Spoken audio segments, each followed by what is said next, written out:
দেখতে গেলে এই সংসার বড়ই সুন্দর, কিন্তু আসল সত্যি এটাই যে সংসারে সবকিছু নশ্বর। যেটা কাল ছিল তা আজ নেই, যা আজ আছে তা কাল ছিল না, আর যা আজ আছে তা কালও থাকবে না। প্রত্যেক মানুষকেই যথাসময়ে কালের কাছে মাথা নত করতে হয়। এই রূপের বিনাশ করে বার্ধক্য, প্রাণের বিনাশ করে মৃত্যু, আলস্য, ঈর্ষা ধর্মের বিনাশ করে, আর ক্রোধ বিনাশ করে সম্পর্কের। কিন্তু এরকম একটা অনুভূতি আছে যা একাই সমস্ত গুণ বিনাশ করতে সক্ষম হয়, আর সেটা হলো অহংকার। তাই জ্ঞানকে নিজের কাছে আসতে দিন, কিন্তু অহংকারকে কখনোই নয়। কারণ যদি এই অহংকার আপনার কাছে চলে আসে, তাহলে জীবনে যা কিছু আপনি অর্জন করেছেন, তা সে গুণ হোক বা হোক ধন, সে বন্ধু হোক বা হোক আনন্দ, সবকিছু শেষ হয়ে যায়। রাধা রাধা। এই পাথর দেখতে পাচ্ছেন আপনি? কত গোল, কতটা চকচকে। বাচ্চাদের অনেক সময় এটা নিয়ে খেলতে ভালো লাগে, আর কেনই বা লাগবে না। কতটা সুন্দর আর মসৃণ এটা। কিন্তু আপনি কি কখনো ভেবে দেখেছেন এই পাথর আগে কি ছিল? কোনো বিশাল আকার পর্বত, কোনো বিশাল আকার পাথরের একটা বড় ভেঙে যাওয়া অংশ বিশেষ, যেটা কোনোভাবে নদীতে পড়ে নদীর ধারার সাথে বইতে থাকলো, মাটির সাথে ঘর্ষণ হলো, বালির কণার সাথে ঘর্ষণ হতে থাকলো, আর তারপর ধীরে ধীরে এই আকার পেল। এবার আমরাও এই পাথরের মতোই। তাই মনে রাখবেন, আপনার ব্যক্তিত্ব, আপনার এই স্বরূপ ঈশ্বরের দেওয়া কখনোই নয়। হ্যাঁ, প্রকৃতি অবশ্যই আপনাকে জন্ম দিয়েছেন, কিন্তু আপনি নিজে নিজের ব্যক্তিত্বের রচয়িতা, আর আপনি তা রচনা করেন কঠিন পরিস্থিতির মুখোমুখি হয়ে, সংকটের ধারা পার করে। তাই আপনিও এই পাথরের মতো নিরন্তর চেষ্টা করতে থাকুন, নিজের অস্তিত্ব বজায় রাখুন, এই অস্তিত্বকে মহান করতে থাকুন, আর আমার সাথে ভালোবেসে বলুন, রাধা রাধা। বর্ষাকালে যখন ভয়ানক বৃষ্টি হয়, তীব্র গতিতে যখন হাওয়া চলে, তখন আপনি নিশ্চয়ই দেখেছেন কুটো জোগাড় করে তাদের বাসা বানিয়ে ফেলে। নিজের সংসার সেই রকমই বানিয়ে দেয় যেমন আগে ছিল। এমন কেন? কারণ এই ঝড়ের তাণ্ডবের সাথে সেই পাখিদের কোনো বোঝাপড়া করারই নেই। তারা শুধু সেটাই করতে থাকে যেটা তাদের হাতে আছে, আর সেটাই হলো, আর এটাই হলো সুখী জীবনের মূল মন্ত্র। যেটা আপনার হাতে নেই তা নিয়ে বিলাপ করে আপনার কোনো লাভ হবে না। মনোসংযোগ তাতেই করুন যা আপনার হাতে রয়েছে। যা বদলে গেছে তাকে আপনি আবার বদলাতে পারবেন না, কিন্তু যা আপনি বদলাতে পারবেন তাতে মনোসংযোগ করুন। এই জীবনে একটু ধনাত্মক হয়ে উঠুন, দেখবেন সব শুভ হবে। রাধা রাধা।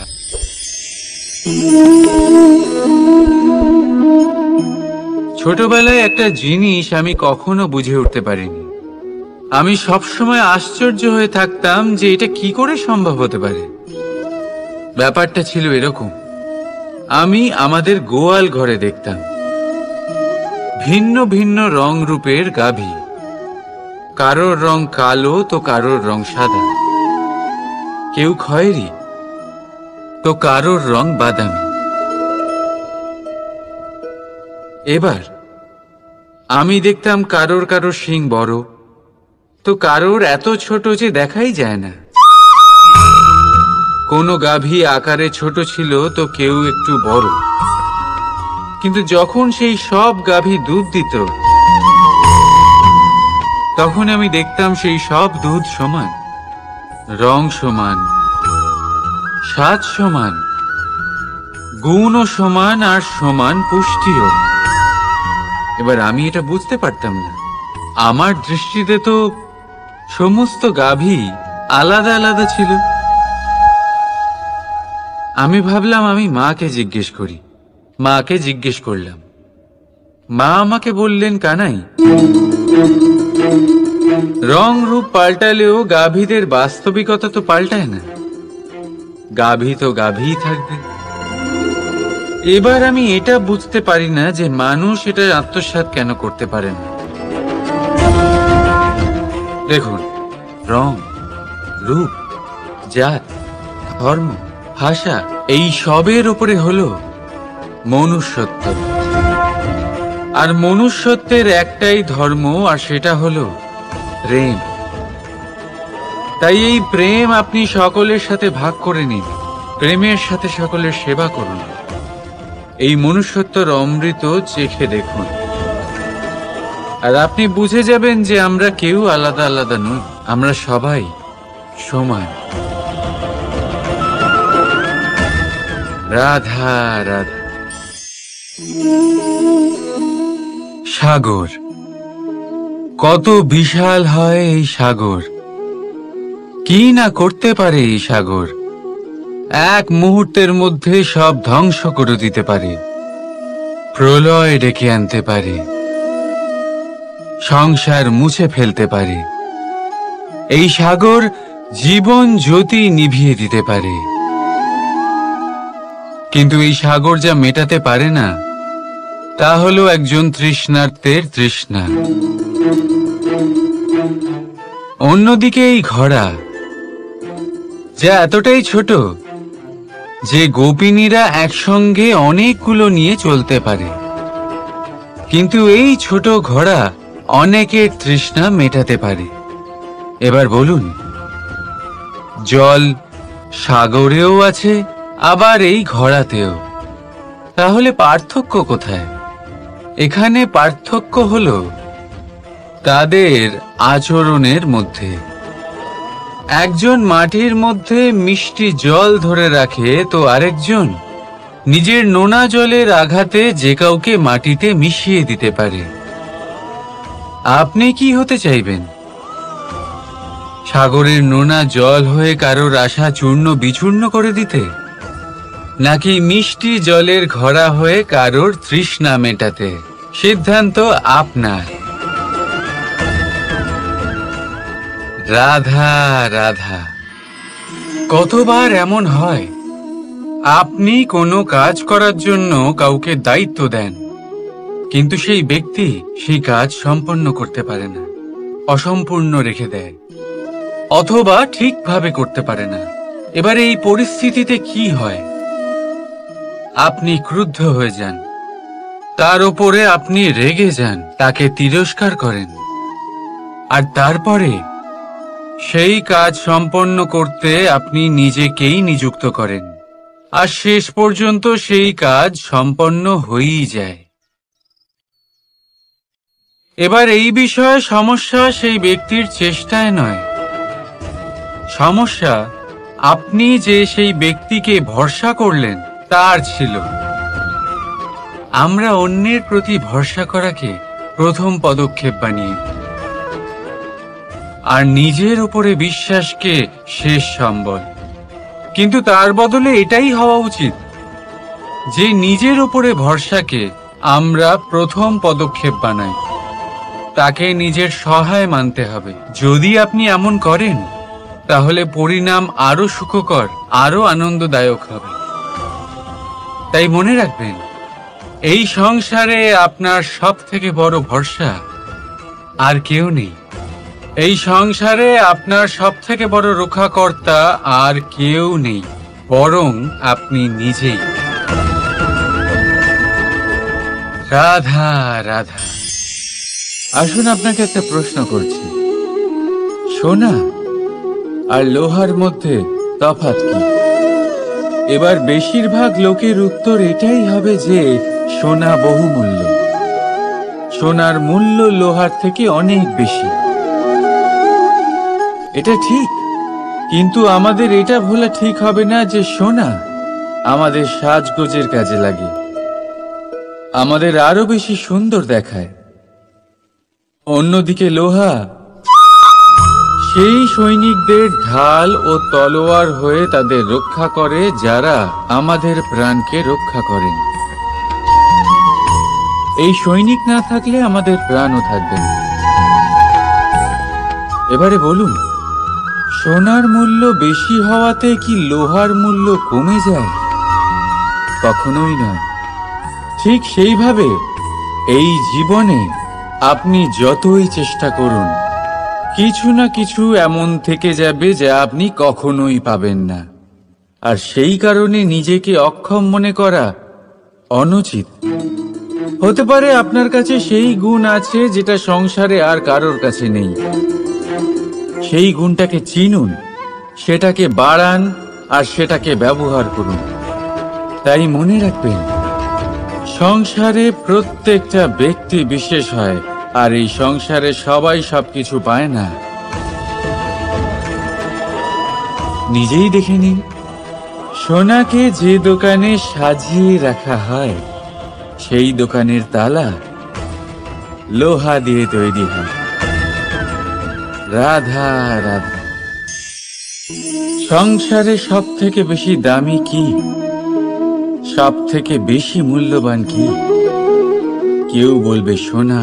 এর সমস্ত ধন খরচ করেও একটা জিনিস আমরা কিনতে পারবো না, আর তা হলো একটা মুহূর্ত।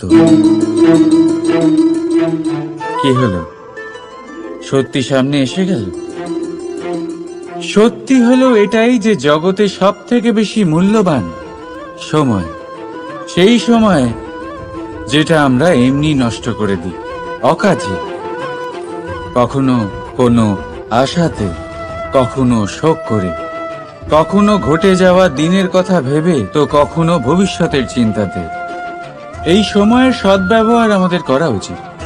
এই সময়ের সদ্ব্যবহার করে আমাদের ধন অর্জন করা উচিত, মহান কাজ করা উচিত, আমাদের ব্যক্তিত্বকে উদার করা উচিত, ভালো কাজ করা উচিত, সকলের সাথে আনন্দ ভাগ করা উচিত। যদি আমরা এই সংসার থেকে চলেও যাই, তাহলেও সময় আমাদের যেতে দেবে না। এখানেই স্থিত করে রাখবে, কারোর না কারোর জন্য প্রেরণা হয়ে, বা কারোর মুখে কৃতজ্ঞতার হাসি ফুটিয়ে। রাধা রাধা। সূর্য। এই সংসারে সব থেকে বেশি তেজস্বী এই সূর্য, সব থেকে বেশি উজ্জ্বল, সব থেকে বেশি শক্তিশালী। কিন্তু আপনি কি কখনো সূর্যোদয় দেখেছেন? এই শক্তিশালী সূর্য কিভাবে উদয় হয়? লাল রঙের আভার সাথে, সৌম্যতার সাথে, শান্তির সাথে উদয় হয়। কখনো সূর্যাস্ত দেখেছেন? সেই লাল রঙের আভা, সেই সৌম্যতা, সেই একই শান্তি। আর এটাই একজন মহান ব্যক্তিত্বের গুণ। যখন জীবনে উত্থান ঘটে তখনও অহংকার করেন না, সৌম্যতা বজায় রাখেন। আবার যখন জীবনে ক্ষতি হয় তখনও সৌম্যতা বজায় রাখেন। যদি আপনিও চান সূর্যের মতো আপনি সম্মান পাবেন, তাহলে সূর্যের মতন হন। যখন জীবনে আনন্দ আসে, কুশল আসে, তখন সীমা লঙ্ঘন করবেন না। যখন জীবনে দুঃখ আসে, কষ্ট আসে, বিনাশের পথে অগ্রসর হবেন না। সৌম্য থাকুন, শান্ত থাকুন, সূর্যের মতো চকচক করতে থাকুন। কারণ সব মুহূর্তের মতোই এটাও একটা মুহূর্ত। তাতে আপনি আনন্দ লাভ করুন বা পান দুঃখ, এই মুহূর্ত অবশ্যই চলে যাবে। রাধা রাধা। আপনি ওই কথাটা নিশ্চয়ই শুনেছেন, যখন ভগবান একটা দরজা বন্ধ করেন তখন অন্যদিকে অনেক দরজা খুলে দেন। এবার এই দরজা, এই সমস্ত পথ আমরা দেখতে পাই না, অনেক সময় আমরা বুঝতে পারি না, হারিয়ে যায় সব। কখনো কখনো মনে হয় যে এই কথাটাই মিথ্যে, কিন্তু আসলে তা তো নয়। তাহলে হারিয়ে যায় কেন? কারণ আমরা সময় নষ্ট করি এই দরজার দিকে তাকিয়ে থেকে। ভাবি এই বুঝি দরজা খুলবে, এবার দরজা খুলবে। অপেক্ষা করতে করতে আমরা অনেক সময় নষ্ট করে ফেলি। এত সময় নষ্ট করি যে আমরা দেখতে পাই না, খুঁজে পাই না সেই সমস্ত দরজা আর পথ যা আমাদের জন্য খোলা রয়েছে। যদি খুঁজেই না পাই তাহলে তা ব্যবহার করব কি করে? মনে রাখুন, ভগবান সব সময় আমাদের সাথে রয়েছেন, আমাদের সাহায্য করছেন। এই পথ সব সময় আছে, সর্বত্র আছে। দরকার রয়েছে শুধুমাত্র দৃষ্টিভঙ্গি এবং ভাবনার। এই দৃষ্টিকে বিস্তৃত করুন, এই দৃষ্টিভঙ্গিকে ধনাত্মক করে তুলুন, আর এই ভাবনা, এর সীমা একটু বাড়িয়ে তুলুন। তারপর দেখবেন সব খুঁজে পাবেন। আসলে কি, এই যে ঈশ্বর, এই যে পরমাত্মা, তা আমাদের সাথে রয়েছে, আমাদের মনের মধ্যে রয়েছে। যিনি তাকে মন থেকে চাইবেন তিনি তাকে মনের মধ্যে অবশ্যই খুঁজে পাবেন। যদি উনি মন থেকে চান পথ খুঁজে পেতে, তাহলে তিনি অবশ্যই পথ খুঁজে পাবেন। তাহলে আসুন আমার সাথে ভালোবেসে বলুন, রাধা রাধা। ধর্ম। আমরা সকলে ধর্মের বিষয়ে কথা বলি, কখনো নিজের ধর্মের বিষয়, আর কখনো অন্যের ধর্মের বিষয়। কখনো আমরা অধর্ম দেখলে সেই বিষয়ে কথা বলি। অনেক রকম আলোচনা হয়, কিন্তু এই ধর্ম আসলে কি, সেটা কি কেউ বোঝে? যদি আমি আপনাকে উত্তর দিই, এই উত্তর সরল। ধর্ম হলো তাই যা মানুষকে অন্য মানুষের সাথে, সমস্ত বিশ্ব সংসারের সাথে আনন্দ সহকারে বাঁচতে শেখায়। সেই জন্য আপনি যদি কখনো কোনো ধর্মীয় স্থানে যান, সেই ধর্মীয় স্থানে গিয়ে আপনার শান্তির অনুভূতি হয়, তাই না? কিন্তু দেখুন, ধর্মের জ্ঞান থাকলেই সেই মানুষ ধর্মের পথে চলতে পারবে এমন কোনো কথা নেই। অনেক সময় সম্পর্কে যখন সংঘর্ষ বেড়ে যায়, তখন ইচ্ছের জন্ম হয়, ক্রোধের জন্ম হয়, অহংকারের জন্ম হয়, আর তারপর বিনাশ হয়ে যায় এই ধর্মের। সেই জন্য দ্বিতীয় সব থেকে গুরুত্বপূর্ণ গুণ যা আমার সারথীর মধ্যে থাকা উচিত, তা হলো ধর্মবীর হওয়া। এবার দেখতে হবে সেটাই যে কে হবে সেই ব্যক্তি যিনি এই স্বয়ম্বরে নিজের ধর্মে অটল থাকবেন।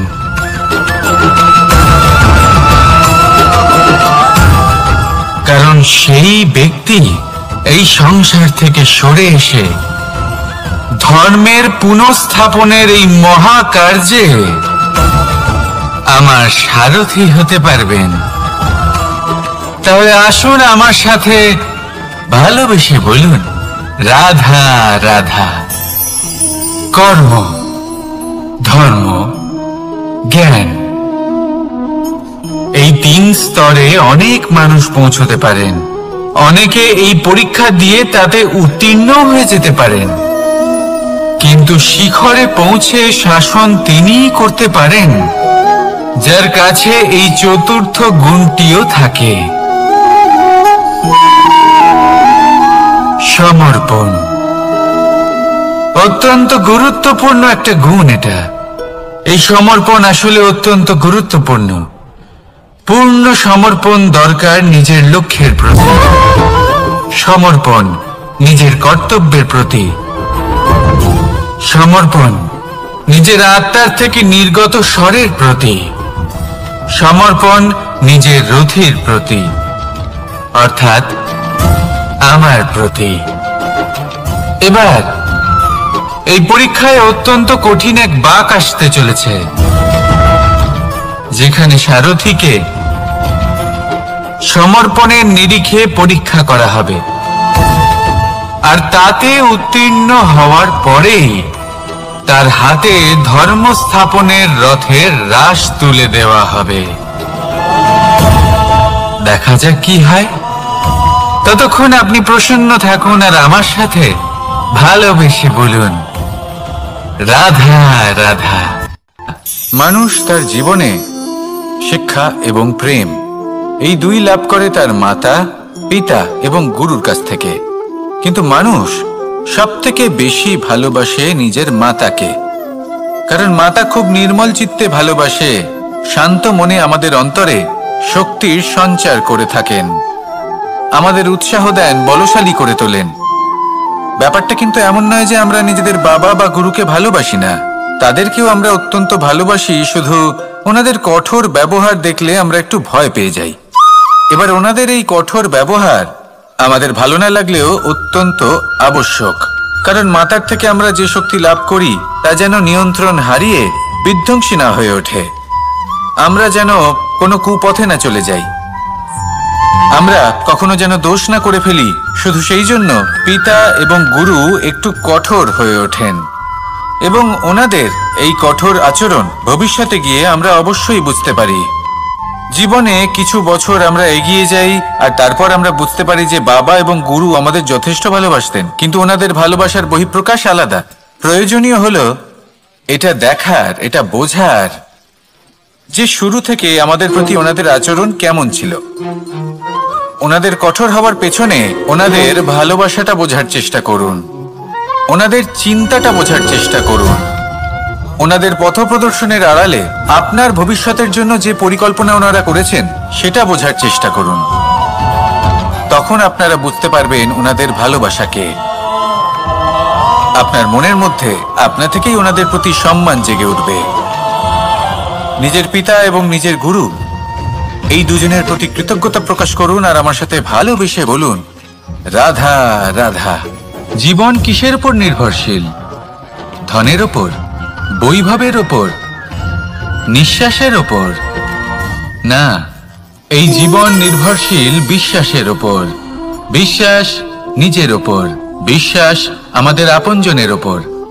কিন্তু যখন এই বিশ্বাস ভেঙে যায় তখন মানুষের মনও ভেঙে যায়, আর তারপর সে অন্য কিছু করতেই পারে না। তখন কি করা যেতে পারে? তিনটে কাজ আছে যা আপনি করতে পারেন। প্রথম, ভালোবাসা। যাকে আপনি ভালোবাসেন, যারা আপনাকে ভালোবাসে, ভুল যারই হোক না কেন, তার কাছে ক্ষমা চাইতে কখনোই সংকোচ বোধ করবেন না। দ্বিতীয় হলো বিশ্বাস। যারা আপনাকে ভালোবাসেন, আপনাকে বিশ্বাস করেন, তাদের বিশ্বাস কখনো ভাঙবেন না। তৃতীয় হলো আশা। যারা আপনাকে ভালোবাসেন, আপনাকে বিশ্বাস করেন, তাদের আশা আপনার সাথে জড়িত, তাদের থেকে কখনো কিচ্ছু লুকোবেন না। এই তিনটে কাজ করুন আর এই জীবন সুপ্রসন্ন হয়ে বলবে, রাধা রাধা। মানুষের জীবনে দুই ধরনের আবেগ থাকে যা চিরকাল তার সাথে বসবাস করে। প্রথম, স্বপ্ন। দ্বিতীয়, অজুহাত। মানুষ হাজার হাজার স্বপ্ন দেখতে পারে। আমাকে এই কাজ করতে হবে, আমাকে ওখানে ঘুরতে যেতে হবে, আমায় জীবনে এই অসম্ভব কাজ বাস্তবায়িত করে দেখাতে হবে, আদি ইত্যাদি। এবার ঠিক যেমন স্বপ্ন দেখেন, সেইভাবে অজুহাতও খুঁজে নিয়ে আসেন। আমি এই স্বপ্ন পূরণ করতে পারলাম না, কারণ আমাকে কেউ সাহায্যই করলো না, কারণ আমি দুর্বল হয়ে পড়েছিলাম, কারণ আমার কাছে সময়ই ছিল না, আদি ইত্যাদি। এবার সাফল্য এবং অসফলতার মাঝখানে এই ধরনের সংঘর্ষ হতে থাকে। সাফল্য তখন লাভ করা সম্ভব যখন আপনার স্বপ্ন আপনার অজুহাতের থেকে অনেক বড় হয়। আর অসফলতা তখন পাবেন যখন আপনার অজুহাত আপনার স্বপ্নের থেকে অনেক বড় হয়। আপনি যদি সাফল্য লাভ করতে চান তাহলে চেষ্টা করতে থাকুন, পরিশ্রম করুন। যদি অসফল হন তাহলে ভয়ভীত হওয়ার কোনো প্রয়োজন নেই। নিজের ভুল বুঝুন, তাকে শুধরে নিন, আবার চেষ্টা করুন। কিন্তু যদি নিজের জীবনে অজুহাত নিয়ে আসেন তখন স্বপ্ন কখনো পূরণ হবে না। আসুন আমার সাথে ভালোবেসে বলুন, রাধা রাধা। ভয়ের সাথে আমরা সবাই পরিচিত, কষ্টও আমরা সবাই পেয়েছি। কখনো কখনো আমরা অসুস্থ হয়ে পড়ি, আর এমন সময় হলে মাতার মমতা, কখনো বাবার স্নেহ, কখনো বন্ধুদের পাশে থাকার অনুভূতি আমাদের রোগ নিরাময়ে সাহায্য করে। কখনো যদি আমরা নিরাশ হয়ে পড়ি, তখন যদি আমাদের কোনো আপনজন আমাদের দুটো ভালো কথা বলে, তখন আমাদের মনোবল বেড়ে যায়। ঠিক তেমন সংসারের এই রঙ্গমঞ্চে যদি আপনি পীড়িত অনুভব করেন, কিছু শুভ কথা আলোচনা করুন, কিছু স্তুতি গান করুন, কিছু মুহূর্তের জন্য হলেও নিজের ইষ্টদেবের কথা স্মরণ করুন আর প্রার্থনা করুন। সাহস বাড়বে, শক্তিও বৃদ্ধি পাবে এবং সামনে এগিয়ে চলার পথও দেখতে পাবেন। তখন এই মন প্রসন্ন হয়ে বলবে, রাধা রাধা। কখনো কখনো অন্ধকারের সাথে লড়াই করার জন্য আমরা প্রদীপ জ্বালাই। এতে প্রথমে সলতে রাখি, তারপর তেল ঢালি, তারপর আগুন জেলে এটা প্রজ্বলিত করি। তারপর একটা সময় আসে যখন এই প্রদীপ নিভে যায়। কারণটা কি? কারণ কি এটা যে প্রদীপের প্রকাশমান হওয়ার ক্ষমতা সমাপ্ত হয়েছে? না, এই যে আগুন আমরা দেখতে পাচ্ছি, এই আগুনের জন্য যে শক্তির প্রয়োজন হয় তা আসে এই তেল থেকে। যদি এই তেল সমাপ্ত হয়ে যায় তাহলে এই প্রকাশ তাও সমাপ্ত হয়ে যায়। আর আমাদের জীবনে এই তেল হলো আমাদের কর্ম, আর এই আগুন আর এর দ্বারা উৎপন্ন হওয়া প্রকাশ আমাদের ভাগ্য। যত আমাদের কর্ম ক্ষীণ হতে থাকবে, আমাদের ভাগ্য সৌভাগ্য কোথাও না কোথাও লুপ্ত হয়ে যাবে। যে উজ্জ্বল ভবিষ্যৎ আমরা চাইছি তা কখনো লাভ করতে পারবো না যদি কর্ম না করি। ঠিক যেমন তেল ছাড়া অগ্নি উৎপন্ন হয় না, তেমনি কর্ম ছাড়া সৌভাগ্য হয় না। আর যেমন কর্ম তেমন ভাগ্য। তাই সবসময় কর্ম করতে থাকুন, কর্ম করা থামাবেন না। আর আমার সাথে ভালোবেসে বলুন, রাধা রাধা। জীবনে তিনটি বিষয় আছে, তিনটি বস্তু আছে, তারা যেন আপনাকে কখনো বশে না করে নিতে পারে। প্রথম হলো ধন। ধন যতক্ষণ আপনি ব্যবহার করতে থাকেন, যতক্ষণ তা আপনার কাজে আসছে, ততক্ষণ ঠিক আছে, এই ধন আপনার কাছে অমৃত। কিন্তু যখন এই ধন আপনাকে ব্যবহার করতে শুরু করে, বুঝে যাবেন যে আপনার পতনের সময় শুরু হয়েছে। দ্বিতীয় বিষয়, ফেলে আসা অতীত। যাই করুন, আপনি অতীত পাল্টাতে পারবেন না, আর এই সত্যিটা আপনিও জানেন। কিন্তু তাও এর বশবর্তী আমরা হয়ে পড়ি। আর যখন তাই হয়, তখন এই সংসারে আমরা যেখানেই যাই না কেন, যত বড়ই সুখ লাভ করি না কেন, সেই সব আমাদের কাছে তিক্ত বলে মনে হয়। তৃতীয় বিষয়, আপনার আশেপাশের মানুষ ভিন্ন ভিন্ন ধরনের মানুষ হয়, যাদের চিন্তা ভাবনা এবং দৃষ্টিভঙ্গি ভিন্ন ভিন্ন প্রকারের। যদি এদের বশবর্তী আপনি হয়ে পড়েন, তাহলে কেউ বলবে এটা করো, এটা ভালো। কেউ বলবে এটা করো না, ওটা করো, ওটা ভালো কাজ। কেউ বলবে এই দুটোই করো না, অন্য কিছু করো। এই কথাগুলিতে আপনি এতটাই জড়িয়ে পড়বেন যে আপনি লক্ষ্যভ্রষ্ট হয়ে পড়বেন। তাই এই তিন বিষয় থেকে সাবধানে থাকবেন। যদি কোনো কিছু বশ করতে হয়, তাহলে আপনাকে বশ করতে হবে আপনার আজকে, নিজের বর্তমানকে। এটা খুব প্রয়োজনীয়। এটা ভাববেন যে এই সময়ের সদ্ব্যবহার আমি কিভাবে করব, সময়কে শাসন কিভাবে করব, ওই কর্ম কিভাবে করব যাতে ভবিষ্যতে কখনো আমার আফসোস না হয়, বরং এই সংসার আমাকে নিয়ে গর্ব করবে, সেই কর্ম করুন। আর যখন আপনি এটা শিখে নেবেন, তখন আপনি নিজেই নিজেকে প্রকৃত অর্থে ভাগ্যশালী করে তুলবেন। আসুন আমার সাথে ভালোবেসে বলুন, রাধা রাধা। অনেক সময় আমরা কারোর নীরবতাকে তার দুর্বলতা ভেবে বসি। হতেই পারে সেই ব্যক্তি উত্তর দিতে চাইছেন না, হতে পারে অন্য কোনো কারণ আছে যা আমরা বুঝতেই পারছি না। সেই জন্য তাকে দুর্বল ভেবে নেওয়া অনুচিত। দেখতে গেলে এই বিশাল সমুদ্র এও কিন্তু নীরব, শান্ত হয়। কিন্তু যখন সে রুদ্র মূর্তি ধারণ করে তখন কি হয়? সমগ্র সংসারকে বিনাশের পথে নিয়ে যায় এই সমুদ্র, প্রলয় সৃষ্টি করে। সেই জন্য কারোর সহ্য শক্তিকে দুর্বলতা বলে মনে করবেন না। কারণ যদি এই নীরবতা নিজেকে ভেঙে বেরিয়ে আসে, তাহলে তা বিনাশের সমস্ত সীমা পার করে যেতে পারে। তাই এই নীরবতাকে সবসময় বুঝুন, সবসময় একে সম্মান করতে শিখুন, আর আমার সাথে ভালোবেসে বলুন, রাধা রাধা। কখনো কোনো চাতক পাখিকে দেখেছেন? কথায় আছে যে বছরে মাত্র একবার সে তার তৃষ্ণা মিটিয়ে থাকে, আর তাও আকাশে ভেসে থাকা মেঘের দ্বারা ঘটানো বৃষ্টির জলের ফোঁটা থেকে। আর কোথাও থেকে সে তার তৃষ্ণা পূরণ করে না।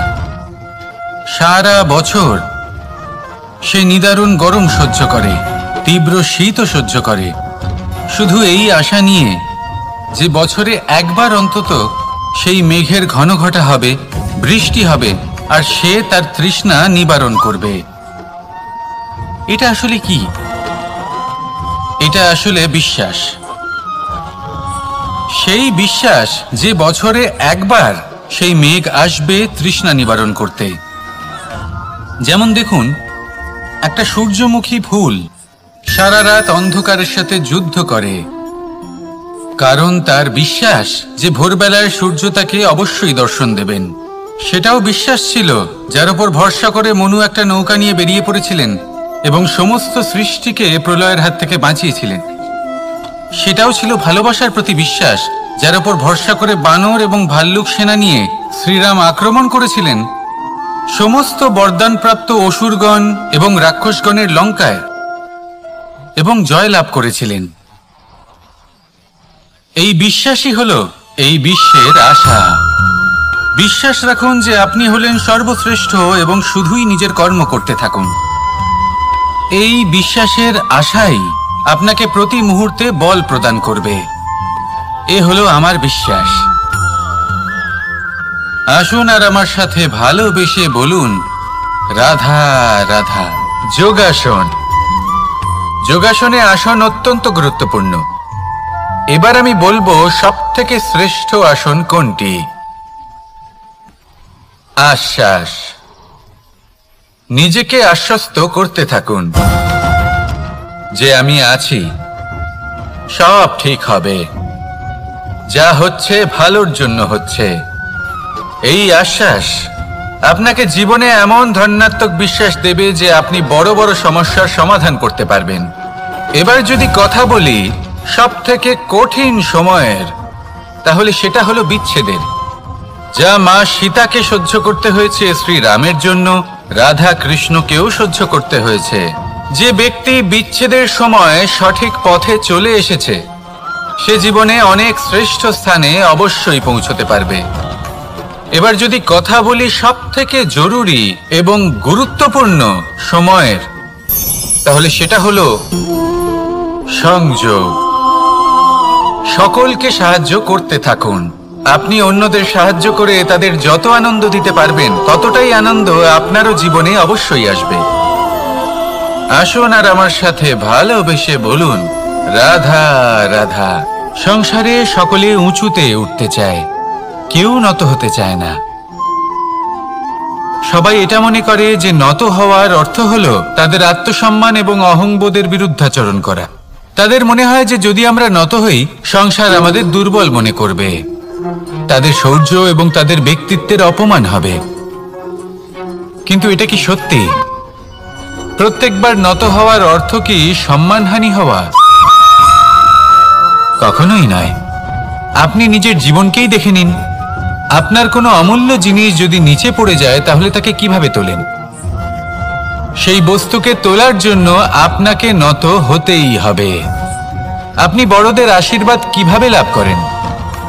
আপনি নত হয়ে তবেই তাদের আশীর্বাদ লাভ করতে পারেন, তাই না? ভেবে দেখুন, আপনি একটা পথে হাঁটছেন আপনি দেখতে চাইছেন যে আপনি সঠিক পথে হাঁটছেন কিনা, পায়ের নিচে কাঁটা পড়ে আছে কিনা। কিভাবে দেখবেন? আপনাকে সেই মাথা নত করেই দেখতে হবে। এর অর্থ কি? অর্থ খুব সহজ। প্রত্যেকবার নত হওয়া অনুচিত নয়, সেটা কোনোভাবেই সম্মানহানি নয়। পরিস্থিতি অনুসারে এবং যেখানে প্রয়োজন আপনি নত হতে শিখে গেলে আপনি অনেক কিছুই লাভ করতে পারবেন। জ্ঞান, মান, গুণ, বিশ্বাস। সেই জন্য প্রয়োজন এবং পরিস্থিতি অনুসারে নত হতে শিখুন, এতে অনুচিত কিছুই নেই। আত্মসম্মান থাকা অত্যন্ত প্রয়োজনীয়, কিন্তু তা যেন কখনো অহংকারে পরিণত না হয়। এই বিষয়ে অবশ্যই নজর রাখবেন এবং আমার সাথে ভালোবেসে বলবেন, রাধা রাধা। আমাদের জীবনে অনেক ধরনের ব্যক্তি এসে থাকেন। কেউ কেউ আমাদের সাথে থেকে যান, কেউ আমাদের থেকে দূরে চলে যান। কেউ ভালো মানুষ হন, কেউ খারাপ মানুষ। কিন্তু আমরা সবসময় সেই সময়টাকে নিয়ে দুঃখ প্রকাশ করি যখন আমাদের জীবনে কোনো খারাপ ব্যক্তি প্রবেশ করেন। তারা আমাদের খারাপ অনুভূতি দেন, দুঃখ দেন, কষ্ট দেন। আমরা সবাই তাকে ভালো মন্দ কথা বলি। কিন্তু কেন? এমন বিভিন্ন ধরনের মানুষ, খারাপ মানুষ, ভালো মানুষ সবার জীবনেই আসেন এবং সকলকেই একটা অমূল্য শিক্ষা দান করে যান। এবার আপনি নিজেই ভেবে দেখুন, জীবনে যখন প্রথমবার আপনি আগুন স্পর্শ করেছিলেন তখন আপনি একটা শিক্ষা লাভ করেছিলেন যে আমাকে আগুনের থেকে একটু দূরে থাকতে হবে। তারপর আস্তে আস্তে আপনি শিখলেন যে কিভাবে এই আগুনকে নিয়ন্ত্রণে রাখতে হবে। তারপর আপনি শিখলেন যে কিভাবে নিজের জীবনে তাকে প্রয়োগ করতে হবে, তা সে অন্ধকারে প্রকাশ লাভ করার জন্য হোক বা খাবার বানানোর জন্য। সেইভাবেই কোনো খারাপ ব্যক্তি যখন আপনার জীবনে আসে কোনো শিক্ষা দিয়ে যান, তার প্রতি কৃতজ্ঞ থাকুন। তার বিষয় খারাপ ভাবার বা খারাপ অনুভূতি নিয়ে থাকার কোনো প্রয়োজন নেই। সেই শিক্ষা লাভ করুন, ইতিবাচক মনোভাব নিয়ে জীবনের সামনে এগোতে থাকুন। কেউ নেই যিনি আপনাকে বাধা দিতে পারেন। আসুন আমার সাথে ভালোবেসে বলুন, রাধা রাধা। অনেক সময় আমরা জীবনে অনেক মানুষকে এমন বলতে শুনে থাকি যে আমি অসফল হয়েছি কারণ আমার সময় ভালো যাচ্ছিল না। আমি এই জিনিসটা লাভ করতে চাইছিলাম কিন্তু করতে পারলাম না কারণ আমার সময়টা ভালো যাচ্ছিল না। আমি আমার জীবনে ওই মহান কাজটা করতে চাইছিলাম কিন্তু করতে পারলাম না। কেন? কারণ আমার সময়টা ভালো যাচ্ছিল না। কিন্তু যে মুহূর্তে ভালো সময় আমার জীবনে আসবে আমি সব কিছু প্রাপ্ত করব। এমন প্রায় প্রত্যেকেই বলেন। আসুন একটা কথা বোঝা যাক। একজন মালিকে দেখুন, সে প্রত্যেক দিন গাছের সেবা করে, তাকে জল দেয়, তার যত্ন আত্তি করে। কেন? প্রত্যেক দিন সেই গাছ ফল দেয় না। সঠিক সময় এলে তবেই সেই গাছ ফল দেয়, কিন্তু প্রত্যেক দিন মালি তার সেবা করে, তাকে যত্ন করে। শুধুমাত্র তখন করে না যখন সেই গাছ ফল দিতে সক্ষম। আর যদি মালি গাছের যত্ন প্রতিদিন না করে তাহলে হয়তো সেই গাছ ফল দিতেই পারবে না। এটাই হলো আমাদের জন্য একটা শিক্ষা। যখন সময় আমাদের জন্য অপেক্ষা করে না তখন আপনি সময়ের জন্য কেন অপেক্ষা করছেন? ভালো সময়ের জন্য অপেক্ষা করবেন না। ভালো এবং শুভ কর্ম দ্বারা ভালো সময়কে নিজের কাছে টেনে আনুন।